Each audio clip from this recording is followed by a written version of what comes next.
The past is not as quiet as you think. It's a chaotic crime scene, filled with whispers, secrets, and cold cases that have baffled investigators for centuries. Some mysteries are so strange, so unbelievable, they continue to haunt us. Today, we're opening the case files on three of the greatest unsolved mysteries that are all bizarrely linked to the month of September. We'll investigate a 5,000-year-old murder victim, hunt the most infamous serial killer of all time, and uncover a cosmic event that could send our modern world back to the Stone Age. These are the stories that keep historians up at night, and our first case is the coldest of them all. Our first mystery begins on September 19th, 1991. Two German hikers are trekking through the Ötztal Alps on the border between Austria and Italy. They wander off the path, and that's when they see it. A human body, frozen in the ice. At first, authorities assume it's a lost mountaineer, a tragic but modern accident. But when they finally excavate the body, they realize this is no ordinary victim. The tools found with him: a copper axe, a flint knife, a quiver of arrows. They aren't from this century, or the last one. This man, who they named Ötzi the Iceman, wasn't a modern hiker. He was 5,300 years old, a perfectly preserved time traveler from the Copper Age.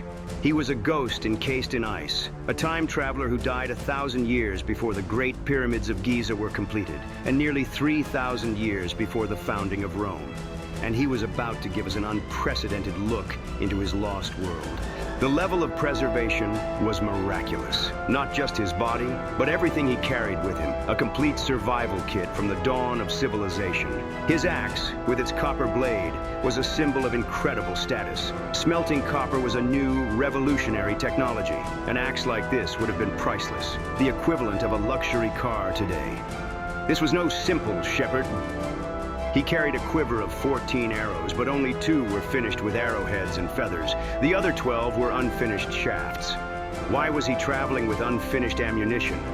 Was he in a hurry? Fleeing? He carried a sophisticated fire-starting kit in a birch bark container, including a tinder fungus used to carry an ember from one campfire to the next. He also carried a different type of fungus with antibiotic properties, a primitive first aid kit. His clothes were a masterpiece of engineering: a bearskin cap, leggings, and a coat made from the skins of domesticated goats, and a woven grass cloak for insulation against the cold and rain. His shoes were incredibly complex, made with a bearskin sole, deerskin upper, and stuffed with soft grass for warmth. But the most intimate secrets were written on his skin. Ötzi was covered in 61 tattoos, simple lines and crosses. They weren't decorative.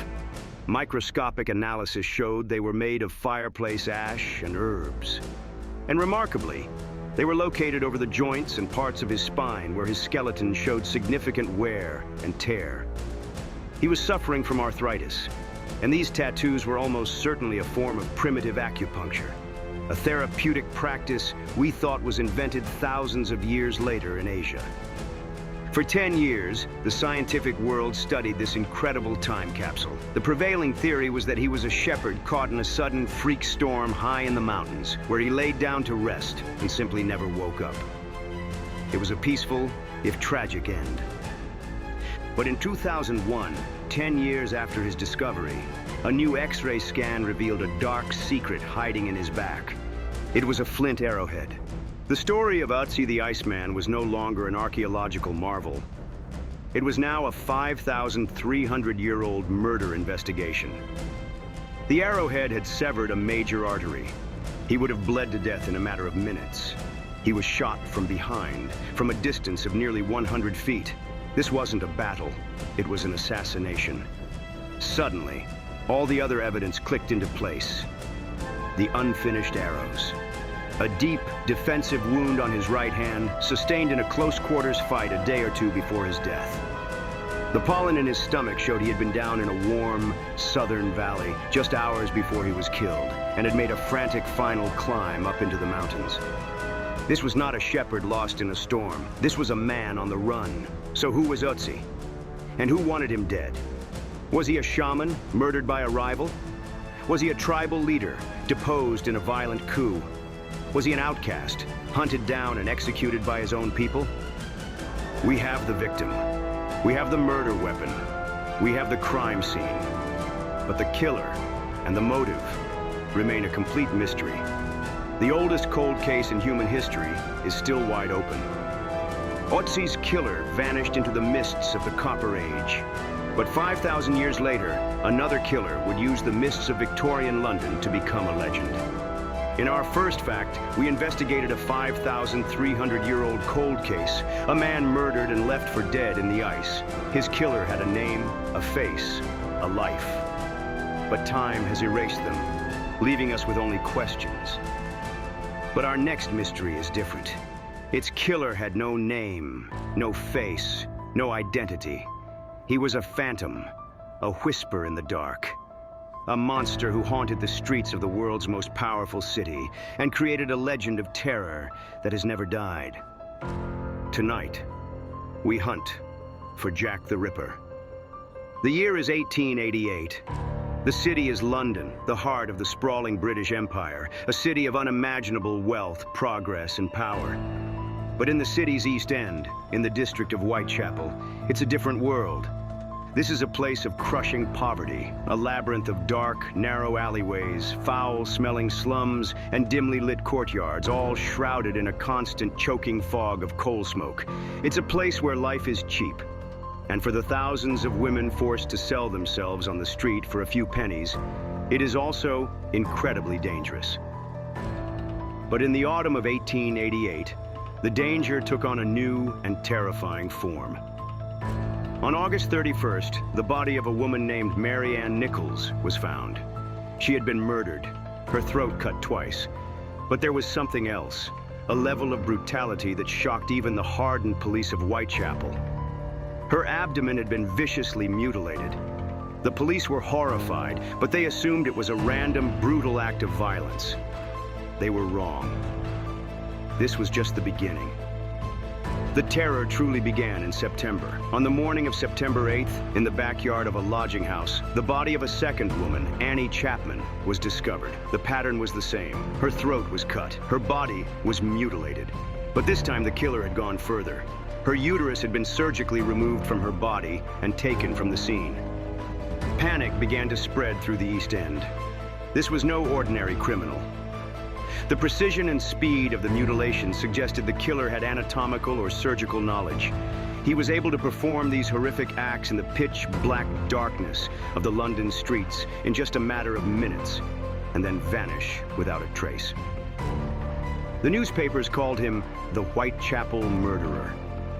He would soon give himself a much more famous name.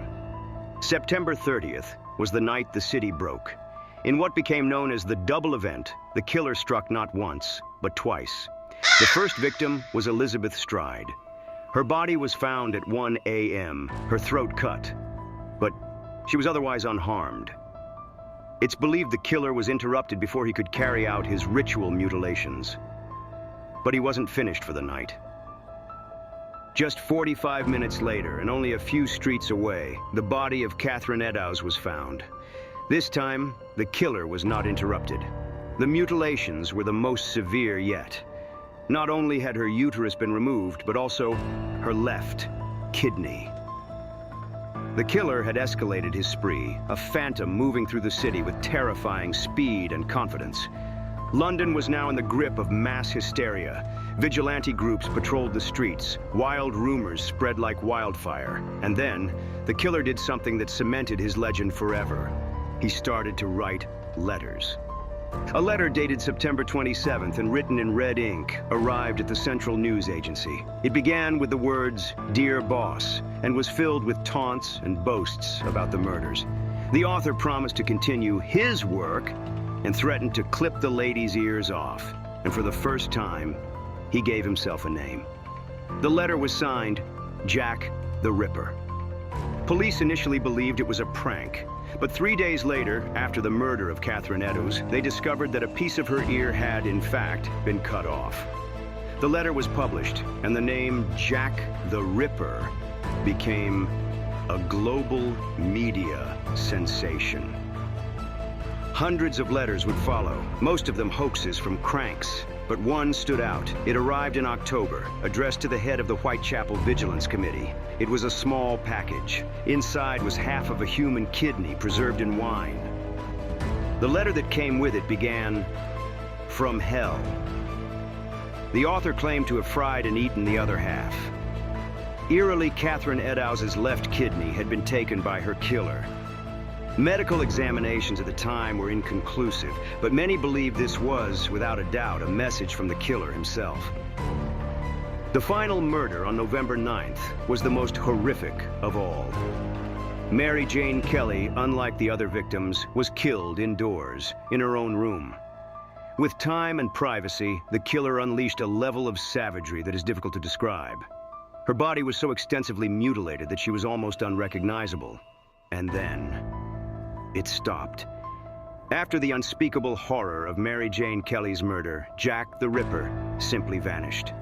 There were no more canonical murders, no more credible letters. The killer who had held the most powerful city on Earth in a grip of terror for 3 months disappeared back into the London fog, never to be heard from again.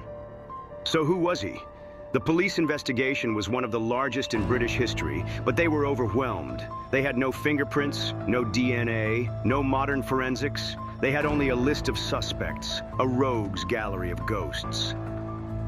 One of the top suspects at the time was Montague John Druitt, a barrister and schoolteacher from a good family. Shortly after the final murder, he was found drowned in the River Thames, his pockets filled with stones. His own family believed he was the Ripper, and his death was a suicide out of guilt. It's a neat theory, but there is zero direct evidence linking him to the crimes. Another prime suspect, favored by many of the original investigators, was a Polish immigrant named Aaron Kosminski. He was a hairdresser who lived in the heart of Whitechapel and had a documented history of mental illness and a hatred of women. He was committed to an asylum in 1891 and died there. In 2014, a shawl said to belong to Catherine Eddowes was tested for DNA, which seemed to point to Kosminski. However, the scientific validity of the DNA evidence has been heavily disputed, and the mystery remains. But perhaps the most tantalizing suspect was a man named Severin Klosowski, better known as George Chapman. He was another Polish immigrant who lived in Whitechapel during the murders. He was a known woman-hater who was later convicted and executed for poisoning 3 of his wives. When he was arrested, the lead inspector on the Ripper case, Frederick Aberline, reportedly said, "You got Jack the Ripper at last." But Chapman was a poisoner, not a mutilator. Could a killer so drastically change his methods? The theories have only gotten wilder over time. Some have accused the famous painter Walter Sickert, claiming the murders were part of a complex Masonic conspiracy to cover up a secret royal baby. Others have pointed the finger at everyone from doctors and midwives to butchers, and even a woman, a so-called Jill the Ripper.